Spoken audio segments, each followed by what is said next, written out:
اور سخت پیاس لگی ہوئی ہے اور کمرے میں اکیلا ہے، کوئی دوسرا پاس موجود نہیں، اور دروازے پر کنڈی لگی ہوئی ہے اور کمرے میں فریج بھی موجود ہے اور اس فریج میں ٹھنڈا پانی موجود ہے، اس وقت انسان کا نفس یہ تقاضا کرتا ہے کہ اس شدید گرمی کے عالم میں ٹھنڈا پانی پی لوں، لیکن کیا وہ محض فریج سے ٹھنڈا پانی نکال کر پی لے گا؟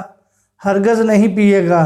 حالانکہ اگر وہ پانی پی لے تو کسی بھی انسان کو کانوں کان خبر نہ ہوگی، کوئی لعنت و ملامت کرنے والا نہیں ہوگا، اور دنیا والوں کے سامنے وہ روزہ دار ہی رہے گا، اور شام کو باہر نکل کر آرام سے لوگوں کے ساتھ افطاری کھا لے تو کسی شخص کو بھی پتہ نہیں چلے گا کہ اس نے روزہ توڑ دیا ہے، لیکن اس کے باوجود پانی نہیں پیتا ہے۔ پانی کیوں نہیں پیتا؟ پانی نہ پینے کی اس کے علاوہ کوئی اور وجہ نہیں ہے کہ وہ یہ سوچتا ہے کہ اگرچہ کوئی مجھے نہیں دیکھ رہا لیکن میرا مالک جس کے لیے روزہ رکھا ہے وہ مجھے دیکھ رہا ہے، اسی لیے اللہ تعالیٰ نے فرمایا کہ روزہ میرے لیے ہے اور میں ہی اس کی جزا دوں گا۔ اعمال کے بارے میں تو یہ فرمایا کہ کسی عمل کا 10 گنا اجر، کسی عمل کا 70 گنا اجر اور کسی عمل کا 100 گنا اجر ہے، حتیٰ کہ صدقہ کا اجر 700 گنا ہے۔ لیکن روزے کے بارے میں فرمایا کہ روزے کا اجر میں دوں گا، کیونکہ روزہ اس نے صرف میرے لیے ہی رکھا تھا۔ اس احساس کا نام تقویٰ ہے۔ اگر یہ احساس پیدا ہو گیا تو تقویٰ بھی پیدا ہو گیا، لہٰذا تقویٰ روزے کی ایک شکل بھی ہے اور اس کے حصول کی سیڑھی۔ روزے اس لیے فرض کیے گئے تاکہ تقوی کی عمل ترتیب ہو، ورنہ یہ تربیتی کورس مکمل نہیں ہوگا، اور جب تم روزے کے ذریعے عملی تربیت حاصل کر رہے ہو تو پھر اس کو اور ترقی دو اور آگے بڑھو۔ لہٰذا جس طرح روزے کی حالت میں شدت پیاس کے باوجود پانی پینے سے رک گئے تھے اور اللہ کے خوف سے کھانا کھانے سے رک گئے تھے، اسی طرح جب کاروبار زندگی میں گئے اور وہاں پر اللہ کی معصیت اور نافرمانی کا تقاضا اور داعیہ پیدا ہوا تو یہاں بھی اللہ کے خوف سے اس کی معصیت سے رک جاؤ۔ تقویٰ اس وقت پیدا ہوگا جب اللہ کی نافرمانیوں اور معصیتوں سے پرہیز کرو گے۔ اصل مقصد علم کی اتباع۔ اس طرح روزے کے اندر یہ حکمت کہ اس کا مقصد قوت ہی یہ توڑنا ہے، یہ بعد کی حکمت ہے۔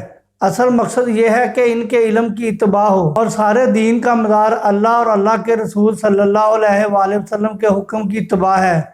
وہ جب کہیں کہ کھاؤ اس وقت کھانا دین ہے، اور جب وہ کہیں کہ مت کھاؤ اس وقت نہ کھانا دین ہے۔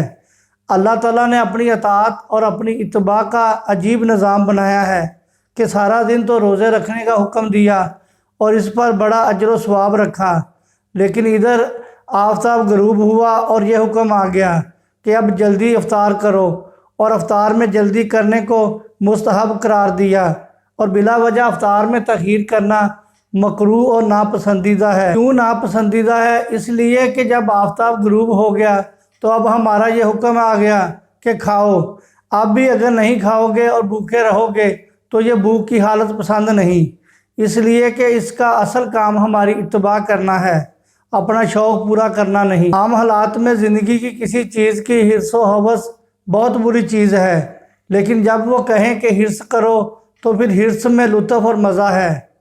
اس ماہ میں رزق حلال۔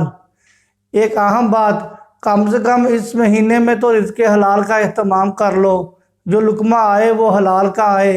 ہمیں ایسا نہ ہو کہ روزہ تو اللہ کے لیے رکھا اور اس کو حرام چیز سے افطار کر رہے ہیں۔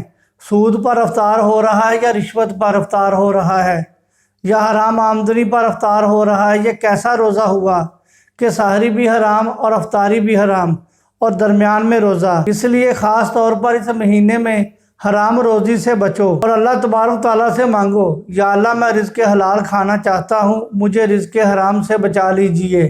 بعض حضرات کا ذریعہ معاش حرام نہیں ہے بلکہ حلال ہے، البتہ اہتمام نہ ہونے کی وجہ سے کچھ حرام آمدنی کی امیش ہو جاتی ہے۔ ایسے حضرات کے لیے حرام سے بچنا کوئی دشوار کام نہیں ہے، وہ کم از کم اس ماہ میں تھوڑا سا اہتمام کر لیں اور حرام آمدنی سے بچیں۔ یہ عجب قصہ ہے کہ اس ماہ کے لیے تو اللہ تعالیٰ نے فرمایا تھا کہ یہ صبر کا مہینہ ہے، غم خواری کا مہینہ ہے، ایک دوسرے سے ہمدردی کا مہینہ ہے، لیکن اس ماہ میں ہمدردی غم خواری کی بجائے لوگ الٹا کھال کھینچنے کی فکر کرتے ہیں۔ ادھر رمضان المبارک کا مہینہ آیا اور ادھر چیزوں کی ذخیرہ اندوزی شروع کر دی، لہٰذا کم از کم اس ماہ میں اپنے آپ کو ایسے حرام کاموں سے بچا لو۔ گناہوں سے بچنا آسان۔ لوگ اس مہینے میں نوافل وغیرہ کا تو اہتمام بہت کرتے ہیں، لیکن گناہوں سے بچنے کا اہتمام نہیں کرتے۔ حالانکہ اس ماہ میں اللہ تعالیٰ نے گناہوں سے بچنے کو آسان فرمایا ہے۔ اس ماہ میں شیطان کو بیڑیاں پہنا دی جاتی ہیں، لہٰذا صرف روزہ رکھنے اور تراویح پڑھنے کی حد تک بات ختم نہیں ہوتی، بلکہ اس مہینے کا تقاضا یہ ہے کہ انسان اپنے آپ کو اس مہینے میں دوسرے کاموں سے فارغ کر لے۔ یہ مہینہ انسان کے لیے اس کی اصل مقصد تخلیق کی طرف لوٹنے کا مہینہ ہے۔ روزے میں غصے سے پرہیز۔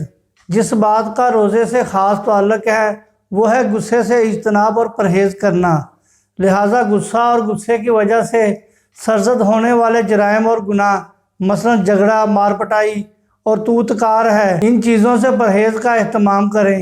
حدیث شریف میں حضور صلی اللہ علیہ وآلہ وسلم نے یہاں تک فرمایا، یعنی اگر کوئی شخص تم سے جہالت اور لڑائی کی بات کرے تو تم کہہ دو کہ میرا روزہ ہے، میں لڑنے کے لیے تیار نہیں، نہ زبان سے لڑنے کے لیے اور نہ ہاتھ سے۔ اس سے پرہیز کریں، یہ سب بنیادی کام ہیں۔ رمضان میں نفلی عبادات زیادہ کریں۔ جہاں تک عبادات کا تعلق ہے، تمام مسلمان ماشاءاللہ جانتے ہیں کہ روزہ رکھنا، تراویح پڑھنا ضروری ہے، اور تلاوت قرآن کو چونکہ اس مہینے سے خاص مناسبت ہے، چنانچہ حضور نبی کریم صلی اللہ علیہ وآلہ وسلم رمضان کے مہینے میں حضرت جبرائیل علیہ السلام کے ساتھ پورے قرآن کا دور فرمایا کرتے تھے۔ اس لیے جتنا زیادہ ہو سکے اس مہینے میں تلاوت کریں، اور اس کے علاوہ چلتے پھرتے، اٹھتے بیٹھتے زبان سے اللہ کا ذکر کریں، اور تیسرا کلمہ اور درود شریف اور استغفار کا چلتے پھرتے اس کی کثرت سے اہتمام کریں، اور نوافل کی جتنی کثرت ہو سکے کریں۔ عام دنوں میں رات کو اٹھ کر تہجد کی نماز پڑھنے کا موقع نہیں ملتا، لیکن رمضان المبارک میں چونکہ انسان سحری کے لیے اٹھتا ہے، تھوڑا پہلے اٹھ جائے اور تہجد پڑھنے کا معمول بنا لے، اور اس ماہ میں نماز خضوع کے ساتھ اور باجماعت پڑھنے کا اہتمام کر لینا۔ یہ سب کام تو اس ماہ میں کرنے ہی چاہیے، یہ رمضان المبارک میں سے ہے، لیکن ان سب چیزوں سے زیادہ اہم گناہوں سے بچنے کی فکر ہے۔ اللہ تعالی ہم سب کو ان باتوں پر عمل کرنے کی توفیق عطا فرمائے، اور رمضان المبارک کے انوار و برکات سے صحیح طور پر مستفید ہونے کی توفیق عطا فرمائے۔ آمین۔ السلام علیکم ورحمۃ اللہ وبرکاتہ۔